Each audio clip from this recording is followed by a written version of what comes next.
प्यारे साथियों, सैदनाया जेल शाम के सहराओं में छुपी वो खौफनाक हकीकत है जिसे दुनिया के सामने कभी मुकम्मल तौर पर बयान नहीं किया गया। ये जेल ना सिर्फ कैद खाना थी बल्कि एक ऐसी जगह थी जहां जुल्म और सितम की इंतहा हो चुकी थी। लेकिन ये सब उस वक्त सामने आया जब बागियों ने जेल पर धावा बोला और वो दरवाजे खोले जो शायद बरसों से बंद थे। ये वाकया एक आम दिन नहीं था। जेल के बाहर जंग की गूंज सुनाई दे रही थी। बागियों ने इस जेल पर कब्जा करने के लिए अपनी जान हथेली पर रख दी। लेकिन जैसे ही जेल के दरवाजे खोले गए, अंदर का मंजर देखकर हर कोई सकते में आ गया। एक ऐसा राज जो सालों से छुपाया गया था अब दुनिया के सामने आ चुका था। बागी जब अंदर दाखिल हुए तो वो एक आम कैद खाने की तवक्को कर रहे थे, लेकिन जो मंजर उन्होंने देखा वो उनकी सोच से कहीं ज्यादा खौफनाक और भयानक था। यहां ना सिर्फ हजारों लड़कियां कैद थीं, बल्कि इनके साथ होने वाले सलूक ने इंसानी अक़दार को शर्मिंदा कर दिया। जेल के कोने कोने से ऐसी बदबू आ रही थी जो शायद वहां होने वाले मजालिम की गवाही दे रही थी। लेकिन ये सिर्फ आगाज था। बागी जैसे जैसे अंदर दाखिल हुए, इन्हें ऐसी ऐसी चीजें नजर आईं कि अकल दंग रह जाए। लेकिन सवाल यह है कि आखिर इन कमरों के अंदर था क्या?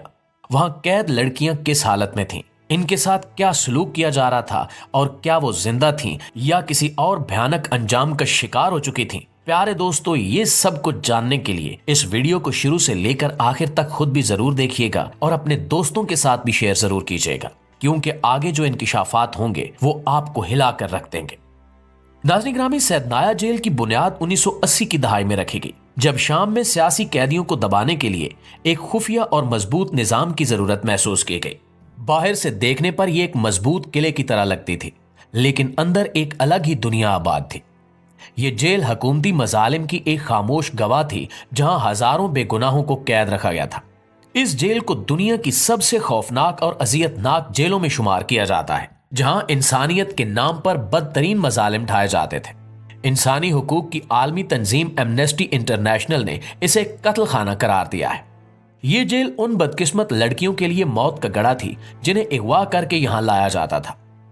इन लड़कियों को ना सिर्फ कैद रखा गया था, बल्कि इनके साथ ऐसा सलूक किया जाता था जिसे बयान करना भी हमारे लिए मुश्किल है।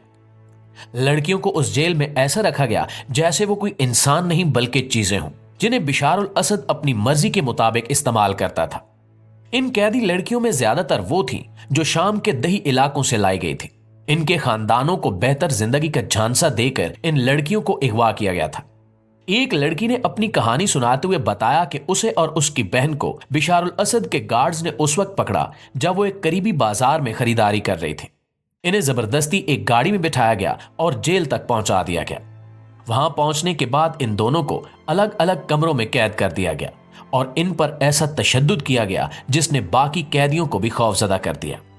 इसके अलावा यह भी मालूम हुआ कि उन कमरों में लड़कियों को खाने के नाम पर सिर्फ इतनी मिकदार में खुराक दी जाती थी कि वो जिंदा रह सके। इन्हें जहनी तौर पर तोड़ने के लिए मुख्तलिफ हरबे इस्तेमाल किए जाते थे। कभी इन्हें अंधेरे कमरों में कई दिनों तक बंद रखा जाता, तो कभी इनसे झूठे वादे किए जाते कि अगर वो बिशारुल असद की ख्वाहिशात पूरी कर दें तो इन्हें रिहा कर दिया जाएगा। नाज़रीन, जेल के खुफिया कमरों से ऐसी ऐसी अशिया और आलात बरामद हुए जिन्होंने बागियों को भी शर्मसार कर दिया। इन कमरों से एक खास लिबास इतात बरामद हुआ जिसे जबरदस्ती कैदी लड़कियों को पहनने पर मजबूर किया जाता था। यह लिबास निहायत तंग और गैर आरामदेह था, जो लड़कियों को जिस्मानी तकलीफ देने के साथ साथ उनकी इज्जत नफ्स को भी कुचल देता था। इसके अलावा बंधन तस्लीम नामी एक आला मिला जिसके जरिए लड़कियों को जबरदस्ती झुकने या मखसूस पोजीशन पर रहने पर मजबूर किया जाता था। एक और चीज जो वहां से मिली वो खामोश जुबान कहलाई जाने वाली एक डिवाइस थी। ये एक ऐसा आला था जो कैदियों की जुबान को कंट्रोल करने के लिए इस्तेमाल किया जाता था, ताकि वो चीख न सकें या मदद के लिए न पुकार सके। इसके साथ एक कमरा अजियत भी दरियाफ्त हुआ जिसे मुकम्मल तौर पर नर्म और मखमली दीवारों से ढांपा गया था। इस कमरे में ऐसी चीजें रखी गई थीं जो जिनसी इस्तेसाल के लिए इस्तेमाल होती थीं, जैसा कि जंजीरें, नकाब और दीगर शर्मनाक आलात। सबसे हैरान कुन चीज नकाबे खामोश थी जो लड़कियों के चेहरे पर डाल दी जाती थी ताकि उनके तासुरात को दबाया जा सके और वो मुकम्मल तौर पर बेबस महसूस करें। इन कमरों में मौजूद अशिया बिशारुल असद की जालिमाना जिनसी ख्वाहिशात की गवाही देती हैं और ये जाहिर करती हैं कि वो इंसानियत से कितना दूर जा चुका था। یہ آلات اور اشیاء صرف جنسی استحصال کی نمائندگی نہیں کرتے، بلکہ یہ اس بات کا ثبوت ہے کہ بشار الاسد نے ایک ایسا قید خانہ بنا دیا تھا جہاں انسانیت کو مکمل طور پر رون دیا گیا۔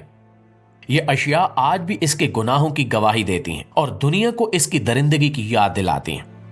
ناظرین، جب باغیوں نے جیل کے باقی خفیہ کمروں کے دروازے توڑے تو ان کے سامنے دل دہلا دینے والا منظر تھا۔ ان کمروں میں ہزاروں لڑکیاں قید تھیں جن کے چہرے بے بسی اور خوف کی کہانی سنا رہے تھے۔ یہ لڑکیاں بری طرح کمزور اور بیمار تھیں، جیسے ان سے جینے کا حق چھین لیا گیا ہو۔ ان میں سے کئی زنجیروں میں جکڑی ہوئی تھیں اور ان کی آنکھوں میں موت کا خوف صاف دکھائی دے رہا تھا۔ ان کے جسم پر تشدد کی نشانات، کمزور جسم اور پھٹے پرانے کپڑے اس ظلم کی داستان بیان کر رہے تھے جسے وہ روزانہ سامنا کرتی تھی۔ یہ منظر کسی بھی انسان کے دل کو جھنجھوڑنے کے لیے کافی تھا۔ باغیوں کے لیے یہ سوال بہت اہم تھا کہ یہ لڑکیاں کون ہیں اور انہیں یہاں کیوں قید رکھا گیا ہے۔ یہ راز کھلنے میں زیادہ دیر نہیں لگی کہ ان مظلوم لڑکیوں کو نہ صرف قید کیا گیا تھا بلکہ ان کے ساتھ انتہائی گھناؤنا سلوک بھی کیا جاتا تھا۔ انہیں جسم فروشی پر مجبور کیا جاتا تھا اور جو انکار کرتی تھیں ان کے ساتھ ایسا ظلم کیا جاتا کہ ان کی روح تک کانپ اٹھے۔ اس خوفناک جیل میں جیل کے محافظوں سمیت کئی طاقتور لوگ شامل تھے۔ ان لڑکیوں کو دھمکایا جاتا کہ اگر انہوں نے کسی بھی حکم کو ماننے سے انکار کیا تو ان کے خاندان کے افراد کو نقصان پہنچایا جائے گا۔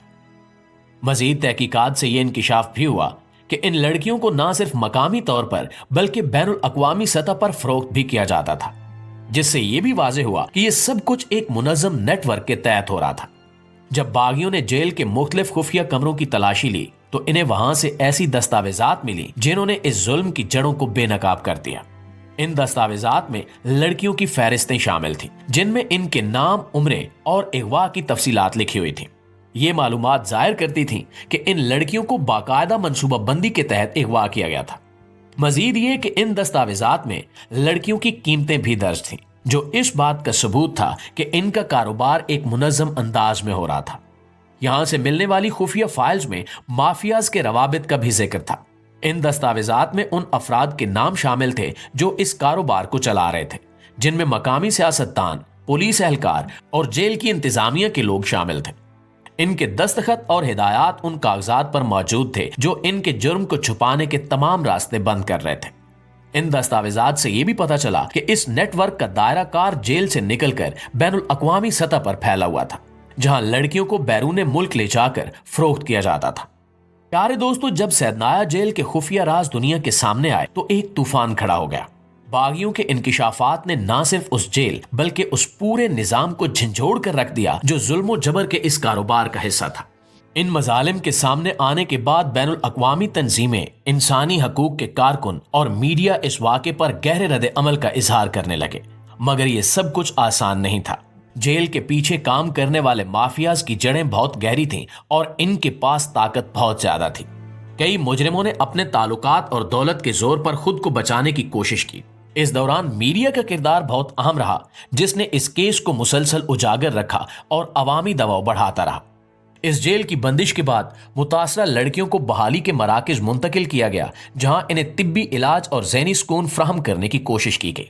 کچھ لڑکیاں اپنے خاندانوں کے پاس واپس جا سکیں، مگر کئی کے لیے یہ ایک لمبی جنگ تھی۔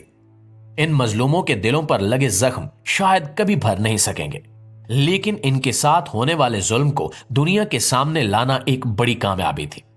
جی تو معزز دوستو، یہ تھی ہماری آج کی ویڈیو۔ اس حوالے سے آپ دوستوں کی رائے کیا کہتی ہے؟